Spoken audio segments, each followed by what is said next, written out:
Hello guys, day 1 part 2. जसे की तुम्ही पाहू शकता, मी घरातनं निघाले आणि नेहमीप्रमाणे मी जिथे उसाचा रस घेते तिथे उसाचा रस घेतला आणि त्याने बर्फ नव्हता टाकला. त्याला म्हटलं बर्फ टाक आणि खूप छान वाटलं. त्याच्यानंतर फायनली मी बस स्टॉपला पोचले आणि बसची वाट बघत होती. तेवढ्यात बस आली होती.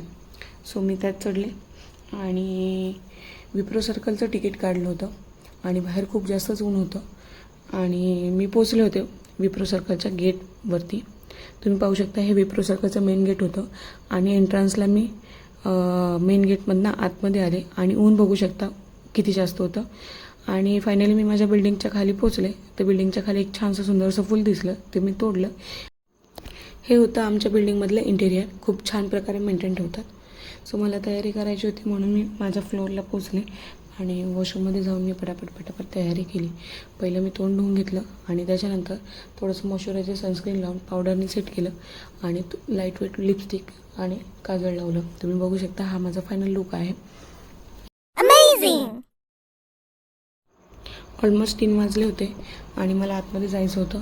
सो मी पटापट आवरलं आणि मी आतमध्ये गेले. त्याच्यानंतर स्नॅक्स टाईम झाला. श्वेताने घेतला मेंदूवडा, मी घेतला समोसा चाट आणि नेहाने आणलं होतं पनीर सँडविच आणि ते खूप छान होतं. मला खूप आवडलं होतं. So yummy. तिथे लंच आणि डिनर सगळंच मिळतं. त्या फ्लोअरचं नाव होतं खाऊ गल्ली. त्याच्यानंतर आमचा लंच टाईम झाला होता. आणली होती मटकी आणि नेहाने आणलं होता आलू पराठा आणि फायनली आमचं ऑफिस सुटलं होतं आणि मी नेहाला बाय केलं आणि मी बसले माझ्या कॅबमध्ये. भेटूया आपण नेक्स्ट ब्लॉगला. बाय.